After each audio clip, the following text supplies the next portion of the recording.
Simbora, turma! Simbora, simbora! Quase que eu perco a hora hoje, ó. Quase. Por pouco, vamos entrando. Bom dia, pessoal. Vamos entrando. Coloquei o despertador, mas eu tava nessa onda de pegar a estrada da praia pra cá, indo e voltando. Aí ontem o dia foi bem cansativo, sabe? Ontem o dia foi puxado. Bonjour, ó. Maravilha, pessoal. Bora simbora. Aí o dia ontem foi puxado, cansativo. Mas aquela meta, eu disse pra vocês, não foi? Eu tenho umas loucuras aí. Eu estabeleci uma meta. Aí pra que eu fui publicar aqui no Instagram, né? Porque aí eu me sinto na obrigação de fazer 100 dias consecutivos de exercícios. Mas lógico, variados para evitar lesão. Então pode ser uma pedalada. Pode ser uma pedalada. Eu tô pensando algum dia pegar a Maria Clara, que ainda é levinha, e ficar levantando ela.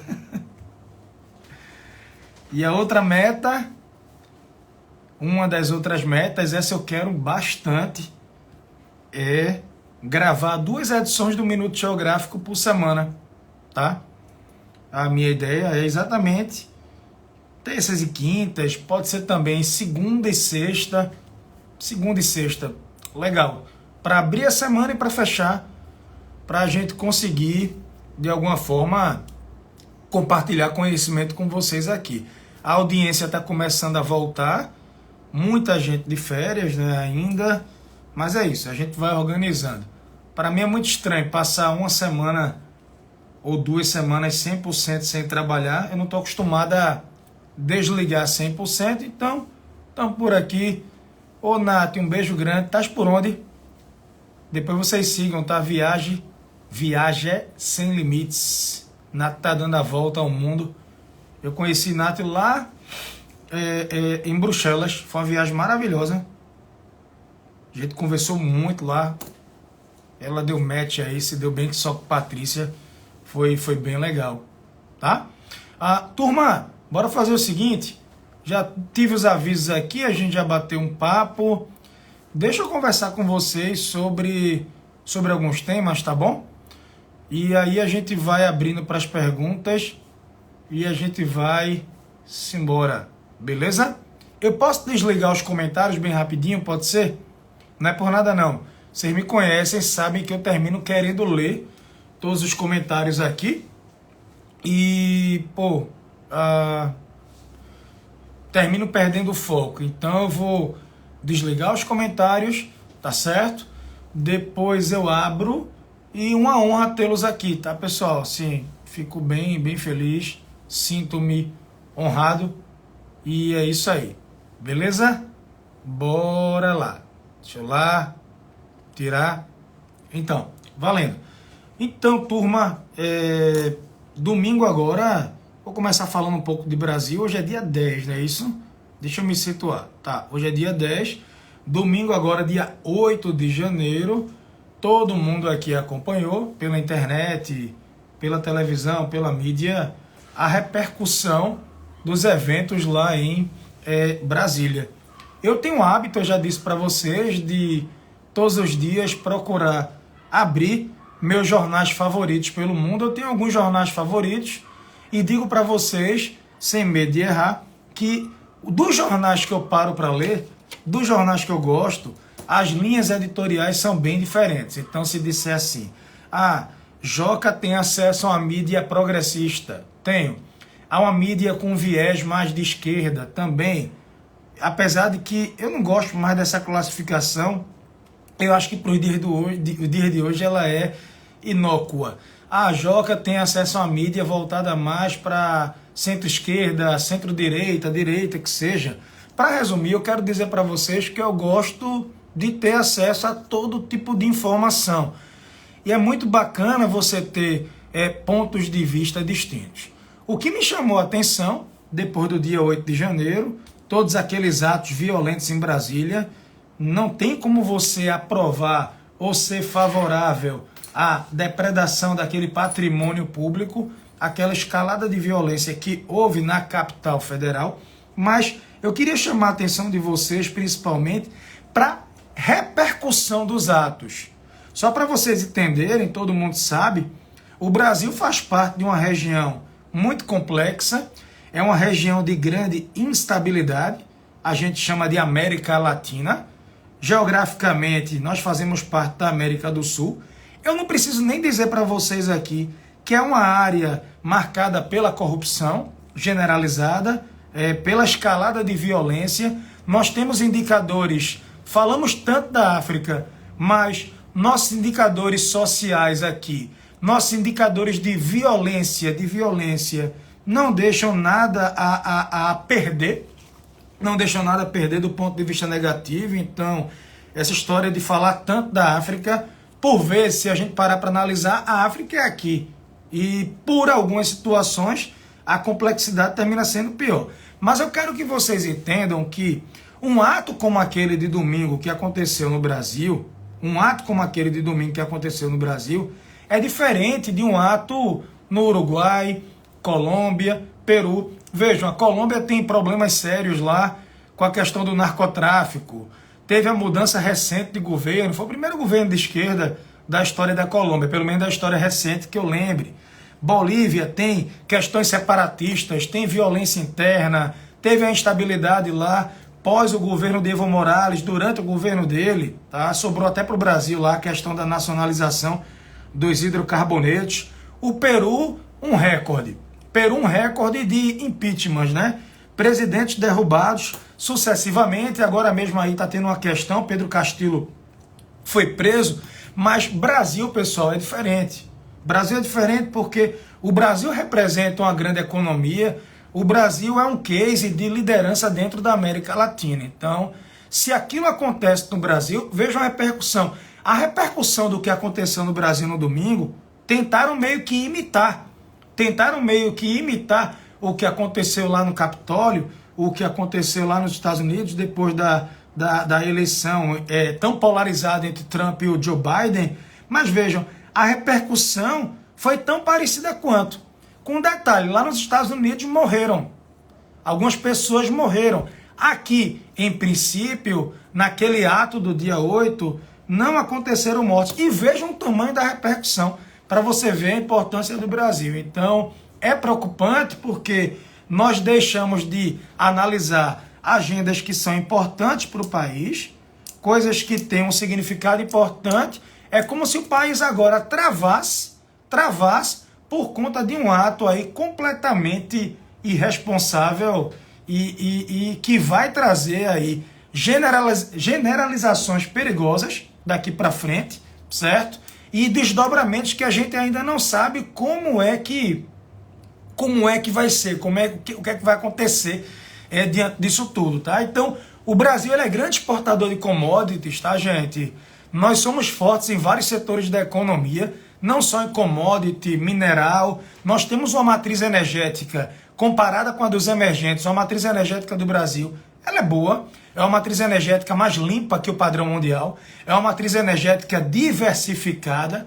O Brasil tem destaque também em tecnologia, tecnologia com submarinos, tecnologia com aviões, tá? Aeronaves. Quem não tem orgulho aqui da Embraer? A Embraer que é tida, eu não sei se ainda, mas até pouco tempo a Embraer era a terceira maior empresa fabricante de aviões do mundo. O Brasil tem pesquisa espacial, centro de lançamento de satélite, enfim. O Brasil na parte de etanol, de biocombustíveis, é pioneiro. Então, é óbvio, pessoal, é lógico que um evento desse tipo, o que aconteceu em Brasília, assim, é preocupante. É preocupante para a gente e o mundo observa aí. Isso pode trazer desdobramentos ainda piores, tá? Então, tem algumas pessoas, quem me segue há algum tempo, bem, quem foi meu aluno e quem me segue há um tempo, já deve saber que é óbvio, é uma coisa lógica que eu não vou compactuar com nenhum tipo de violência e ainda mais envolvendo violências contra... A gente pode concordar, a gente pode discordar em N questões, em N fatores, mas cenas como aquela de um Supremo Tribunal Federal sendo invadido, né? O Legislativo, outros prédios, assim como aconteceu anteriormente. Assim como aconteceu anteriormente, naquele contexto lá, tenho a impressão que do governo Temer também, e em outras edições anteriores, qualquer escalada de violência e fanatismo, ela pode ser enquadrada assim como atos de responsabilidade ou outras palavras que vocês queiram aí, por conta própria, usarem, tá? Obviamente que vamos observar, a gente vai falando sobre isso também em outras situações. Eu falei para vocês que as eleições, o resultado das eleições, ele tem que ser respeitado. Você tendo votado em Bolsonaro, tendo votado em Lula, em Simone, em Ciro, em qualquer outro candidato que seja, gente, reconstruir, não respeitar o resultado de uma eleição, você não concordar com o resultado de uma eleição é um direito, protestar também é um direito, mas você querer levar um ponto de ruptura, a reconstrução depois é muito pior, muito mais perigosa, tá? Muito mais perigosa. Mas a gente fala sobre isso também. Saindo um pouco de Brasil, eu vou abrir os comentários, tá? É bem rapidinho. Saindo um pouco de Brasil aqui, é porque muita gente pediu para que eu falasse. E pensa, só mais uma coisa que eu disse no primeiro Minuto Geográfico do ano. Pessoal, torcer contra o Brasil, torcer contra o país, você ser favorável a esses atos de violência ou processos de ruptura, vai ser ruim para todo mundo. As pessoas acham que é simples e eu vou apoiar dessa forma e depois se resolve. Não é bem assim, não. Tem que ter responsabilidade. Então, você votando no candidato A ou B, é o que eu disse para vocês. Eu quero muito que dê certo. Porque se o Brasil não der certo, se o Brasil ficar eternamente flertando aí com o abismo, ou outras coisas também que eu já disse aqui, termina sendo ruim para mim também. É ruim para todo mundo. Então, eu tenho que ter um otimismo na cabeça, pensar que 2023 vai ser um ano bom, independente de A, B ou C, e o mais importante, cada um fazendo a sua parte, trabalhando. Eu trabalho bastante, faço minha parte, trabalho com afinco, com responsabilidade, com honestidade. Estou aí em sala de aula, trabalhando com educação há quase 20 anos. Nunca usei sala de aula como palanque para tentar fazer política, não. Sala de aula é um lugar sério, para produzir ciência. Tá? Produzir ciência, fazer essa turma pensar, crescer, buscar aí, galgar aí um ganho profissional e por aí vai, tá? Mas agora, falando sobre Coreia do Norte, eu vou sair do Brasil para falar um pouquinho sobre a Coreia do Norte. Eu vou ativar um pouquinho os comentários, ver que mudança. Eu saí do Brasil, agora eu vou para a Ásia. Alguém aqui viu que o ditador da Coreia do Norte, pode chamar de presidente, pode chamar de ditador, tá? Da Coreia do Norte, o senhor Kim, ele apresentou a filha dele? Alguém chegou a ver isso? Não. Ele tem 39 anos, tá? Eu tenho 37, só para vocês terem uma noção. Ele tem 39 anos, a gente faz parte de uma mesma geração, tá? E no último mês, deixa eu tirar os comentários, mas vê, se concentra. No último mês, ele fez 3 aparições com a filha dele. Com a filha dele, ela tem possivelmente 10 anos, entre 9 e 10 anos, e o interessante é que ele tem 3 filhos. Ele tem um menino, e ele tem 2 meninas. E aí ele foi fotografado com essa filha, só quem pode fotografá-lo é a mídia estatal. Então eu não posso chegar lá, oi Kim, tudo bem? Vamos tirar uma foto. Não, não é assim. Só quem pode fotografar é a mídia estatal, tá? E a mídia estatal, que é a mídia dele, disse assim, é a filha mais amada de Kim. São 3 filhos. É a filha mais amada de Kim. E aí isso provocou um debate externo. Por quê? Se eu tenho 3 filhos, e ela é a filha mais amada, eu posso levar em consideração que ela está sendo o quê? Preparada para ser a minha herdeira, aparentemente. Aparentemente. Então, o que se diz é que ele escolheu essa filha dele, de 10 anos, para apresentá-la ao mundo, para falar, ó, vai ter sucessão. Eu não sou o último, não. Só lembrando a vocês que ele faz parte de uma terceira geração. Ele faz parte de uma terceira geração de sua família. O avô dele foi o primeiro líder da Coreia do Norte, o Kim Il-sung. Depois do avô dele veio o pai dele, o Kim Jong-il, que morreu em 2011, o Kim Jong-il, e ele é o terceiro. Ele é o Kim Jong-un. Então, é uma terceira geração, tá? da mesma família, chegando ao poder, e aí o que se diz é que ele poderia estar preparando a quarta. Só lembrando a vocês que ele tinha um irmão, o Kim Jong-un, ele tinha um irmão, esse irmão dele foi morto no aeroporto da Malásia, alguém lembra? Ele estava no aeroporto da Malásia, duas mulheres se aproximaram dele e jogaram um pano na cara dele, e esse pano tinha um veneno, um agente nervoso letal, ele acabou morrendo, e o que se diz é que ele mandou matar o irmão dele, o meio-irmão dele, porque o meio-irmão dele tentaria dar um golpe, tentaria derrubá-lo e coisa e tal. Aí eu só quero que vocês pesquisem, tá? Eu só quero que vocês pesquisem na internet sobre a filha dele, a título de curiosidade, eu acho que vale a pena demais, tá? Outra coisa também que eu queria comentar com vocês, ele continua ameaçando o mundo, fazendo teste balístico, teste com armas. Coreia do Norte é um país isolado. Lembram? Tem o apoio da China. Dizem também que tem o apoio da Rússia. É um país estratégico porque faz fronteira com a Coreia do Sul, que é um país capitalista, uma forte economia, um país aberto, uma democracia. Coreia do Sul, Coreia do Norte é uma ditadura. Faz fronteira lá com os chineses, enfim. E é uma ferida não cicatrizada da Guerra Fria. É uma veia aberta pela Guerra Fria.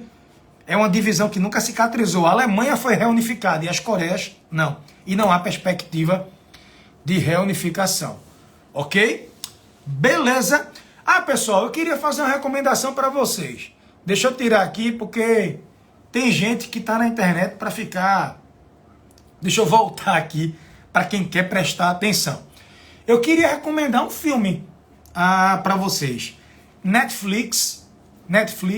Eu não sei se chegou na Netflix do Brasil, mas eu dou uma dica. Tu pode ligar o VPN e tu pode logar como se estivesse numa Netflix do Oriente ou numa Netflix americana. Você pode fazer isso para ter acesso a filmes que ainda não chegaram aqui ao Brasil. Você liga o VPN e usa para logar a Netflix, como se você estivesse em outro local do mundo. Seguinte, lançaram um filme agora, uma diretora jordaniana, certo?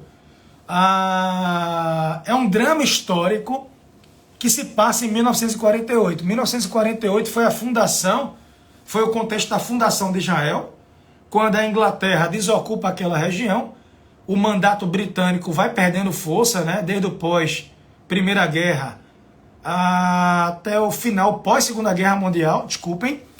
E aí, resultado, o filme é uma história muito interessante. Os palestinos adoraram porque conta a história mais pelo lado palestino, de um contexto que eles chamam de a tragédia. Alguns palestinos consideram a criação do Estado judeu uma tragédia. Joca, você considera? Digo logo que não. Digo logo que não considero. Eu sou favorável à criação do Estado judeu, mas também à existência de um Estado palestino naquela região e que as fronteiras sejam legitimadas de uma forma correta, para que não haja ocupações desnecessárias ou criminosas, tá? Mas aí, eles falam, o nome do filme, quem quiser anotar, é Farha. Farha.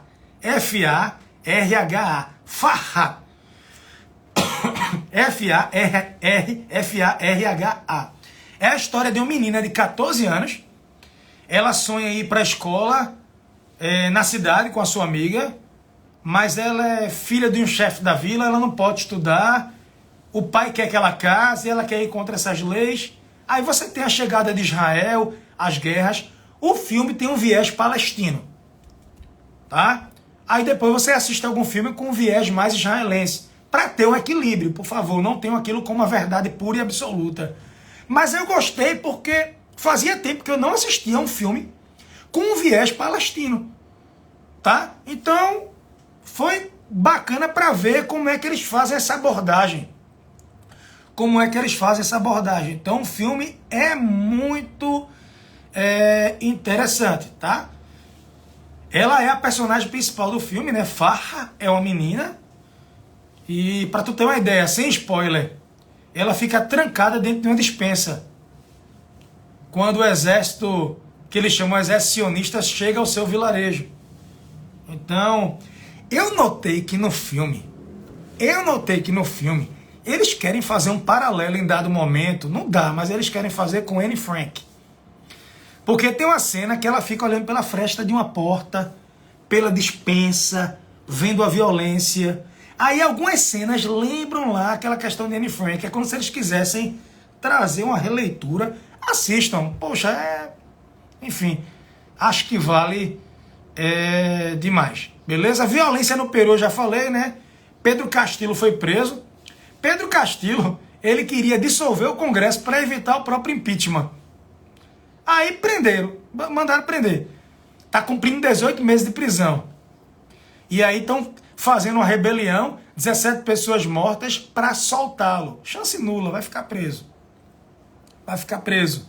Tá? Eu disse que ele não comia o peru de Natal. Tá? Eu falei para vocês. Não dava. Não dava. Tá?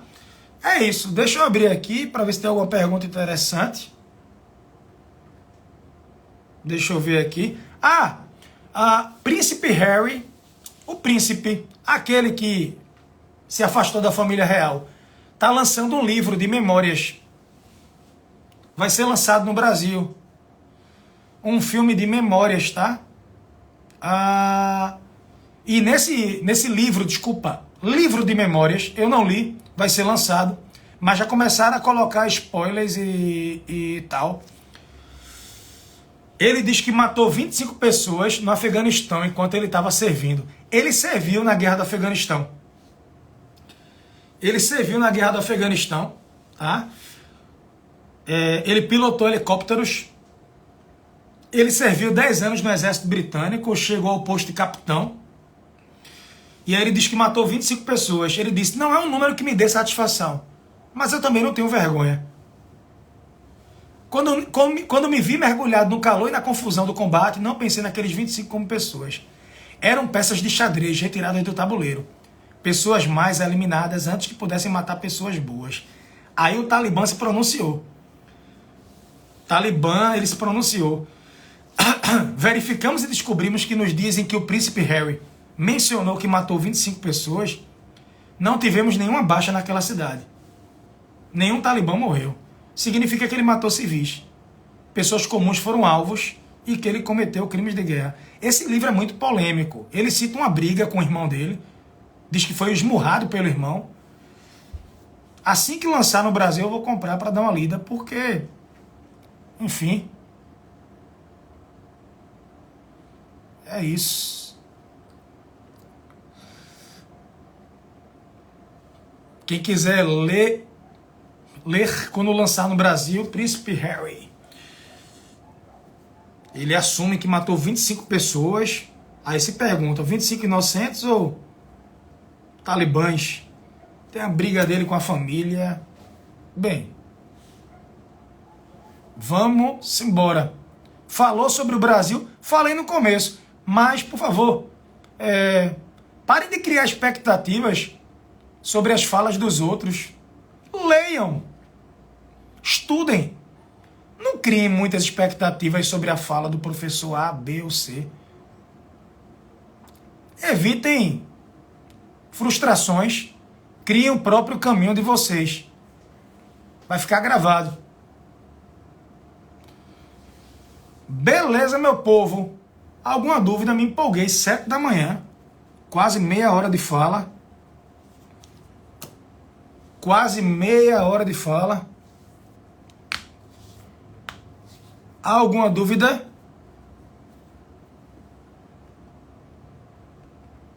Nenhuma.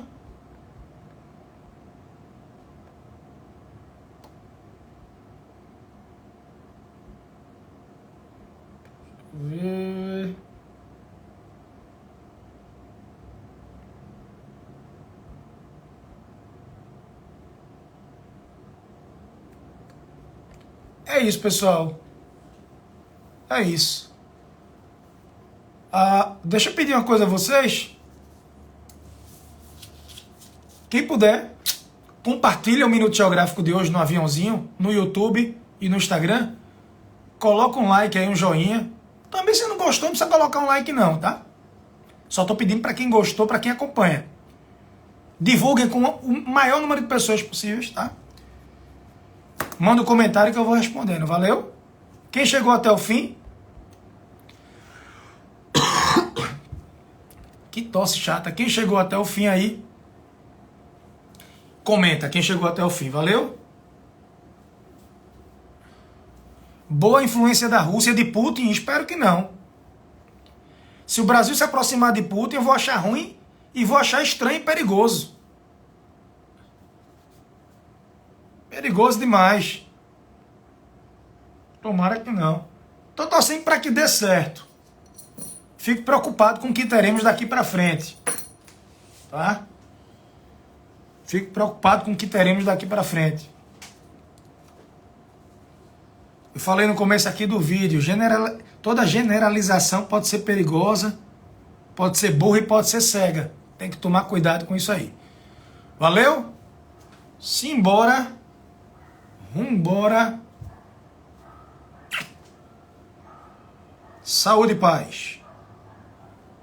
Saúde e paz. Fui!